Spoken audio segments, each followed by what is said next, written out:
So let's start for the sheet. Okay, तो एक uniform sheet जो हमारी होती है, शीट मतलब 2D, जैसे एक प्लेन होता है राइट। तो इसमें अगर एक क्यू चार्ज बटा हो, तो एक कैपिटल क्यू चार्ज इस शीट में बटा हो, राइट, वो भी हो सकता है ना। अब अगर मेरे को इस पॉइंट पे निकालना हो इलेक्ट्रिक फील्ड, इस पूरे शीट में जो चार्ज है उसके कारण, तो मैं कैसे निकालूंगा? इज दैट पॉसिबल कि मैं एक एक चार्ज को यहाँ पे ऐसे करके निकालूं? The answer is no again, right, वो मेरे लिए पॉसिबल नहीं है। तो again I will use Gauss law, right. तो अब गॉस लॉ को इसमें कैसे यूज करेंगे, लेट्स सी। ठीक है, तो एक शीट है फॉर एग्जांपल ऐसा, ठीक है, इसमें क्यू चार्ज बटा हुआ है ना। तो यहाँ पे एक नई क्वांटिटी अपन डिफाइन करते हैं, that is surface charge density, total charge divided by area. Let the area of this sheet be A. Okay, तो सरफेस चार्ज डेंसिटी क्या हो जाएगी, Q upon A. Got it. अब यहाँ पे अपन दो चीज कर सकते, हाँ, चार्ज जो कि इस पूरी शीट पे है। ओके, तो अब अपन क्या कर रहे हैं कि अज्यूम कर रहे हैं गॉसियन सरफेस सिलिंड्रिकल। हम लोग चाहे तो क्यूबॉइडल भी अज्यूम कर सकते हैं, कोई अपने ऊपर लोड नहीं है। ओके, मैं ये अज्यूम कर रहा हूँ। ओके, तो क्या बोल सकता हूँ कि यहाँ पे एक जो इतना पोर्शन, मतलब एक सर्कुलर पोर्शन हमारे इस सिलेंडर के अंदर कवर हो रहा है, इस शीट का एक सर्कुलर पोर्शन, ये वाला, ये हमारे सिलेंडर के अंदर कवर हो रहा है कि नहीं हो रहा है, राइट। तो अब अपन इसको रेफरेंस लेके आगे की चीजें समझेंगे। ओके, कैसे, लेट्स सी। हम लोग गॉस लॉ लगाते हैं। अकॉर्डिंग टू गॉस लॉ, है ना, हमारा फ्लक्स क्या होगा, net charge Q net upon epsilon not. इतने से एरिया में, है ना, ये जो इतना एरिया में चार्ज कितना होगा वो अपने को पहले पता करना पड़ेगा, राइट। तो let the radius of the cylinder be R. Okay, let the radius of the cylinder be R. तो इस सर्कल का रेडियस एरिया कितना हो जाएगा, ये जो सर्कुलर पोर्शन है, area will be, very good. तो charge in this area will be how much, sigma into pi are square. Okay, sigma into pi are square. तो हम लोग, बोलो, सिग्मा क्या है, पर यूनिट एरिया का चार्ज है। तो हम अगर उससे एरिया मल्टीप्लाई करेंगे अपना डिजायर्ड एरिया, तो अपने को उस डिजायर्ड एरिया का चार्ज मिल जाएगा। मतलब सिग्मा क्या है, पर यूनिट लेंथ, भाई एक यूनिट में कितना चार्ज है ना। और अगर अपने को पता करना है कि इस सर्कुलर एरिया में कितना चार्ज है, तो अपन उससे उतना एरिया मल्टीप्लाई कर देंगे, राइट। तो मैंने भी वही किया। ओके, तो एक तरीके से हमारा फ्लक्स क्या आ गया, sigma into pi are square into, sorry, divided by epsilon naught. But दूसरा भी तरीका है हमारे पास निकालने का, वो क्या है, जो अपन नॉर्मल यूज करते हुए आए, है ना। तो इलेक्ट्रिक फील्ड कैसे रहेगी, ऐसे, ऐसे, ऐसे, राइट, रहेगी कि नहीं रहेगी, आउटवर्ड जाएगी। तो अब मेरे को एक चीज बताओ, नॉर्मल फ्लक्स अपन कैसे निकालते थे, पहले ये देखते थे कि इलेक्ट्रिक फील्ड को अपन कौन से सरफेस पे रख सकते हैं, राइट। यहाँ पे कौन सा सरफेस में हम लोग इजीली रख सकते हैं इलेक्ट्रिक फील्ड को, कर्व सरफेस एरिया में। तो कर्व सरफेस एरिया से अपन फ्लक्स नहीं निकाल सकते। ओके, तो अपन क्या करेंगे, खाली ये सर्कुलर फेसेस से निकालेंगे। Got it. तो यहाँ पे दो सर्कुलर फेसेस है ना, 1 2। तो टोटल फ्लक्स क्या हो जाएगा, 5 will be equal to E into pi are square plus E into pi are square, right. तो ये हो जाएगा 2E pi are square. So can I equate both the flux, because दोनों इक्वल है, राइट। तो ये दोनों क्या हो जाएगा, sigma pi are square upon epsilon naught equal to 2 FE pi are square, right. तो पाई पाई कट हो गया, आर स्क्वायर कट हो गया, ई का वैल्यू क्या आ गया, सिग्मा अपॉन 2 एप्सिलॉन नॉट। ठीक है, तो इलेक्ट्रिक फील्ड की वैल्यू क्या आ गई, sigma upon 2 epsilon not. What is the sigma here, surface charge density.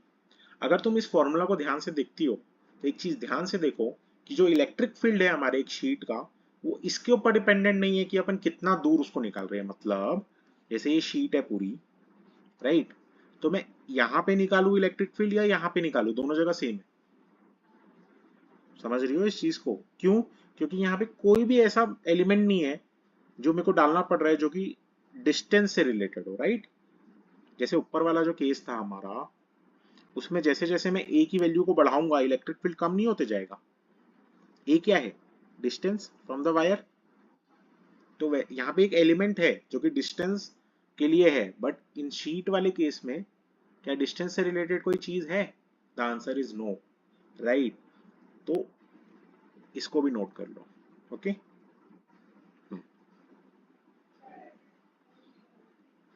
हम्म। हाँ। ओके, तो let's do one thing, let's do a example for this sheet वाला case. Okay, example क्या है, इसके रिलेटेड एक अपने को टॉपिक करना है। अगर दो शीट प्रेजेंट है लाइक लाइक दिस है ना, एक दोनों पॉजिटिव है। ओके, सो ये ये दोनों शीट टोटल 3 रीजन में बांट रही है इस एरिया को, राइट? 1 2 3, राइट? तो ये तीनों रीजन में क्या इलेक्ट्रिक फील्ड होगा, तो वो कैसे निकालेंगे, let me tell you. Okay, तो देखो, direction of electric field be like this. Outwards होता है पॉजिटिव चार्ज के लिए, होता है कि नहीं, राइट? तो सेंटर पे दोनों के कारण क्या हो रहा है, ये भी इधर जा रहा है और ये भी इधर, तो क्या हो रहा है, दोनों के कारण अपोजिट डायरेक्शन हो गया, राइट?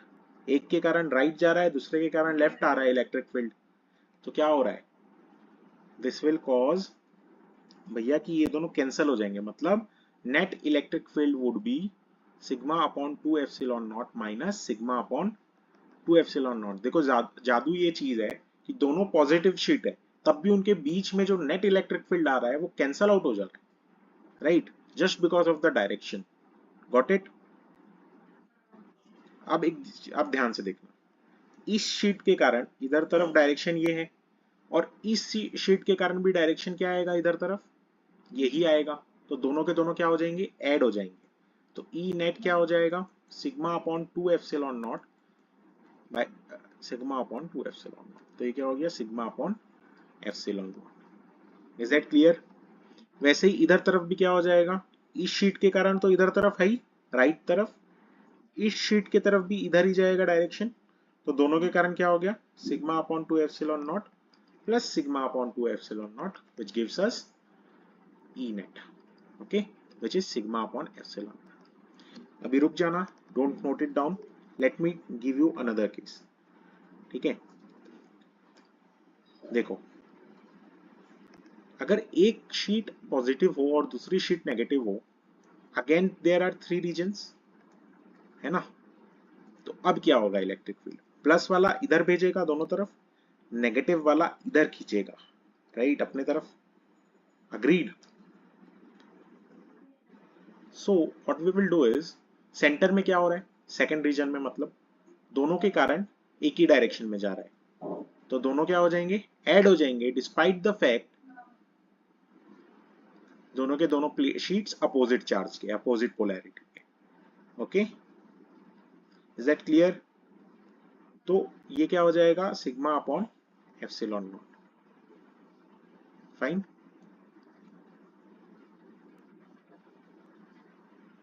अब अपन अगर फर्स्ट रीजन में देखेंगे, तो इसके कारण यहाँ पे क्या हो रहा है, ये तो इधर तरफ जा रहा है, बट इसके कारण भाई ये शीट दूर से लाएगी ना इस डायरेक्शन में, तो दोनों कैंसल आउट कर रहे हैं अपने ई नेट को। तो ई नेट क्या हो गया, sigma upon 2 epsilon not minus sigma upon 2 epsilon not, which gives us 0।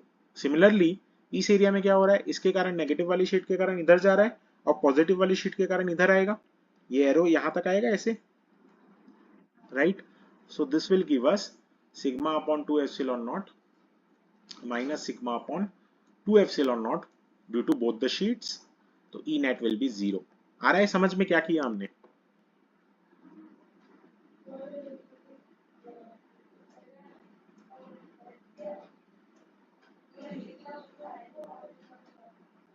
देखो क्या हुआ कि सेंटर में क्या हुआ, क्योंकि दोनों के कारण क्या हो रहा है, सेम डायरेक्शन आ रही है इलेक्ट्रिक फील्ड की, तो दोनों ऐड हो गया। ये समझ में आया? क्यों सेम आ रही है, क्योंकि हमारा प्लस वाला इधर भेज रहा है और माइनस वाला भी इधर ही बुला रहा है, राइट? तो दोनों ऐड हो गया। क्लियर है? फर्स्ट रीजन में अगर तुम देखोगे पॉजिटिव शीट इधर भेजना चाह रहा है इलेक्ट्रिक फील्ड को, नेगेटिव शीट इधर खींचना चाह रहा है इलेक्ट्रिक फील्ड को, खींचेगा कि नहीं? ये रहा। तो ये क्या हो गया, दोनों माइनस होंगे, अपोजिट डायरेक्शन।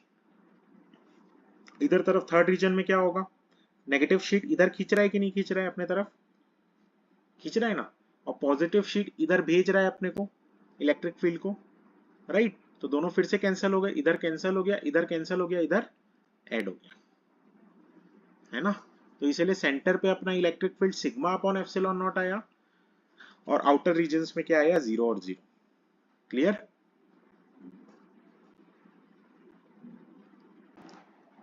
तो और नेक्स्ट टॉपिक इज, एक स्पीयर जो होता है नॉर्मल स्पेरिकल बॉल, ठीक है, उसमें इलेक्ट्रिक फील्ड कैसे वेरी करती है। अभी हमने पहले क्या देखा, एक लाइन चार्ज के लिए देखा, फिर एक शीट के लिए देखा, राइट? पहले 1D देखा, फिर 2D में आए, अब 3D में आ गए, है ना? तो 3D में अपन एक स्पेरिकल बॉल का देखेंगे कि उस स्पेरिकल बॉल के अंदर में इलेक्ट्रिक फील्ड कैसे बिहेव करती है, उसके सरफेस पे कैसे बिहेव करती है, और आउटर मोस्ट में कैसे बिहेव करती है। क्लियर है? Got it? तो अपन एक स्पेरिकल बॉल ऐसे कंसीडर कर रहे हैं, ओके? तो अब अपन यहाँ पे 3 गॉसियन सरफेस बनाएंगे जबरदस्ती। पहले तो एक अंदर में बना रहे हैं, ओके? फिर एक ऑन द सरफेस बनाएंगे। तो पहले एक बार अंदर का करते हैं, फिर बाद में जाएंगे ऑन द सरफेस और आउटर मोस्ट का। क्लियर है?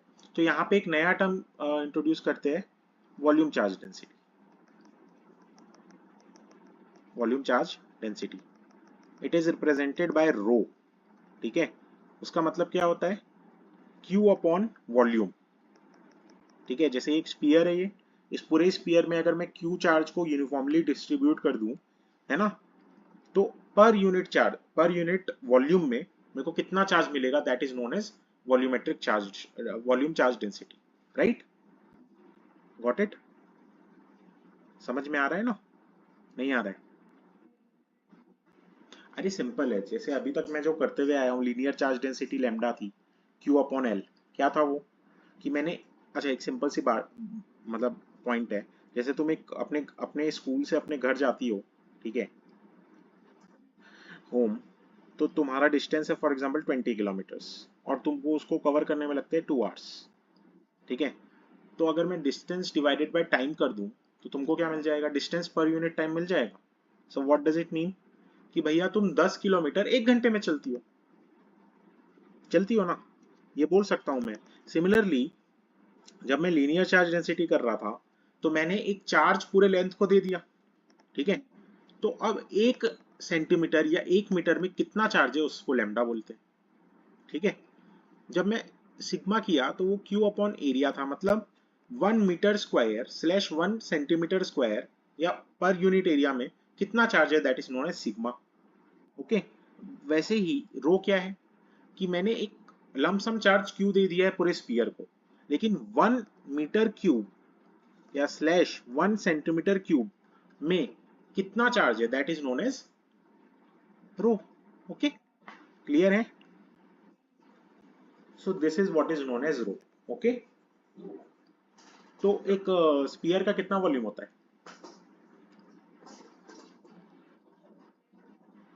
4/3 πr क्यूब, ठीक है? Let the radius of the sphere be capital R, okay? तो ये कैपिटल आर हो गया, गॉट इट? तो अब मैंने जो यहाँ पे एक गॉसियन सरफेस बनाया है, क्यों, मेरे को इस पॉइंट पे जानना है इलेक्ट्रिक फील्ड। क्या जानना है, इलेक्ट्रिक फील्ड, गॉट इट? तो ये स्पीयर जो मैंने बनाया है, let the radius of the sphere be smaller, okay? So now charge enclosed by this Gaussian surface will be, मतलब इस स्पेरिकल शेल के अंदर में कितना अपना चार्ज है, राइट? वो कैसे निकालेंगे, the Q will be rho into volume of the spherical shell, okay? तो 4/3 π r क्यू, ठीक है? क्योंकि ये पर यूनिट वॉल्यूम का है इनटू वॉल्यूम, तो मेरे को क्या मिल जाएगा, इस पूरे वॉल्यूम के अंदर में कितना चार्ज है। क्लियर है? तो according to Gauss law flux कितना होता है, rho upon sorry Q upon epsilon naught. तो ये हमारा क्यू है अपॉन एप्सिलॉन नॉट, तो ये क्या हो गया हमारा flux. Is that clear? Now what will do is हम लोग फ्लक्स एक और दूसरे तरीके से निकालेंगे। क्या? Phi is equal to E into area, right. तो इससे रेडियली आउटवर्ड आएंगे हमारे इलेक्ट्रिक फील्ड पूरे एरिया से, इस शेल के। तो शेल का, एक स्पेरिकल शेल का एरिया क्या होता है?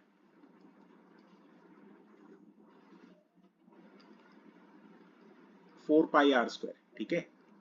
तो E into 4 pi r square हो गया। Got it? अब इन दोनों, क्योंकि ये दोनों फ्लक्स इक्वल है तो मैं इनको इक्वेट कर देता हूँ।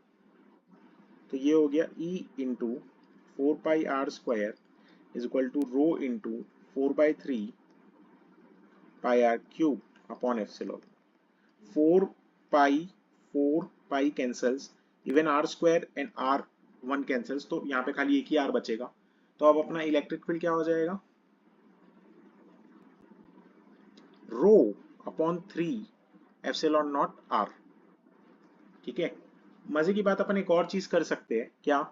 रो का फॉर्मूला क्या है? Q upon 4/3 pi r cube, ये वाला है। तो इसको यहाँ पे पुट कर दो। So this will become q upon 4 pi capital R cube, यहाँ पे ऊपर में R रहेगा ही और नीचे में 3 epsilon naught. Okay, is that clear?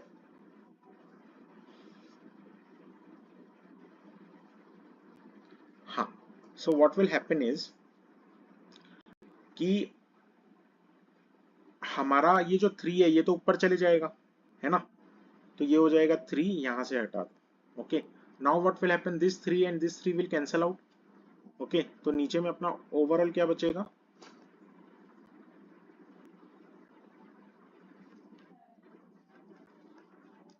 Q upon 4 pi epsilon not, हाँ आर क्यूब, और ऊपर में आर,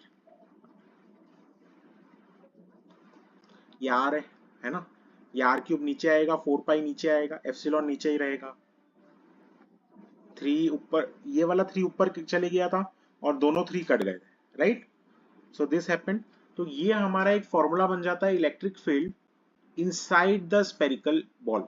ओके, ये स्पेरिकल बॉल थी पूरी, उसके अंदर में जैसे जैसे मैं डिस्टेंस डालते जाऊंगा, मतलब ये एक फॉर्मूला है, मैं आर का डिस्टेंस जैसे जैसे बदलते जाऊंगा मेरे को आंसर मिलते जाएगा। Is that clear?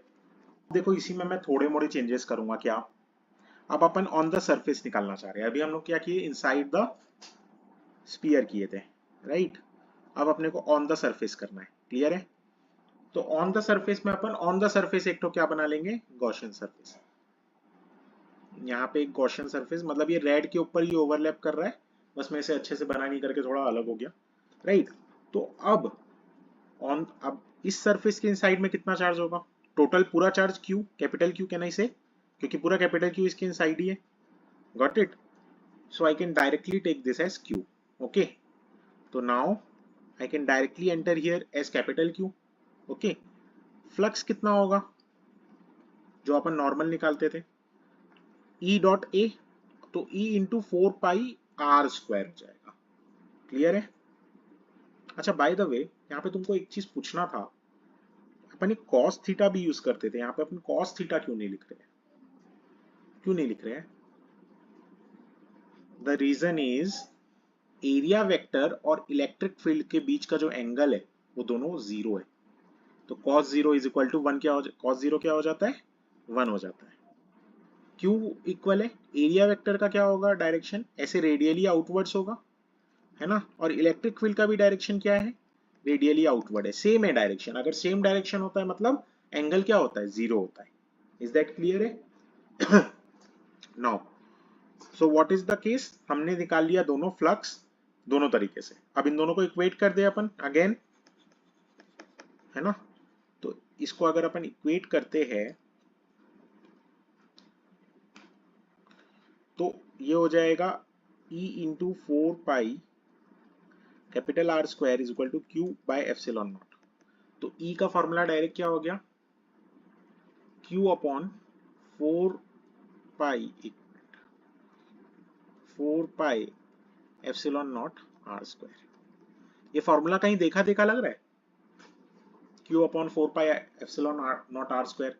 ये नॉर्मल एक अगर पॉइंट चार्ज ऐसे रहता है और r डिस्टेंस दूर अगर अपने को निकालना रहता है क्या इलेक्ट्रिक फील्ड, तो भी यही फॉर्मूला होगा, है ना। इसका लास्ट केस है आउटसाइड द स्फीयर। अभी हमने क्या क्या किया, एक इनसाइड द स्फीयर किया, राइट, एक ऑन द सरफेस किया, अब outside the spherical shell sphere बुक करेंगे। ओके, तो this was our sphere, the radius of which was capital R. Let us assume, क्योंकि अपन को एक r डिस्टेंस दूर पॉइंट पे निकालना है इलेक्ट्रिक फील्ड, ठीक है, तो अपन एक उतना ही रेडियस का एक तो गॉसियन सरफेस अज्यूम कर लेते हैं। ओके, गॉट इट, उतने ही रेडियस का मैंने एक गॉसियन सरफेस अज्यूम कर लिया है। तो again the charge inside this Gaussian surface is capital Q। Do you agree और नॉट, है ना, क्योंकि ये पूरा जो हमने गॉसियन सरफेस अभी बनाया है स्पेरिकल, उसके अंदर पूरा चार्ज कितना है, कैपिटल Q ही है, क्योंकि इस कैपिटल Q इसमें भरा हुआ है पूरा, राइट। तो again the flux will be Q upon epsilon naught. Do you agree और नॉट, है ना। तो फ्लक्स यहां तक तो सही है, बट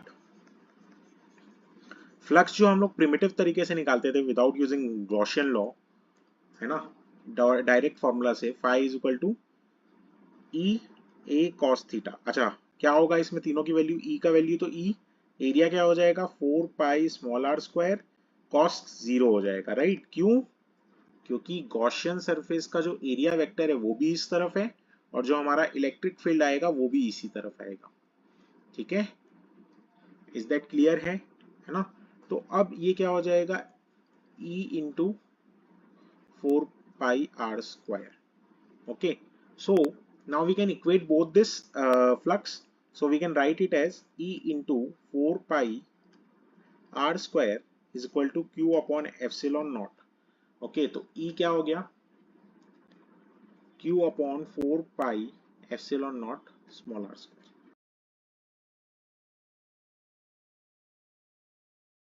तो अभी तक हमने क्या क्या किया इसी केस में, एक स्पेरिकल वाले शेल में ही, मतलब स्पेरिकल बॉल में, सॉरी, ये स्पेरिकल बॉल था, राइट।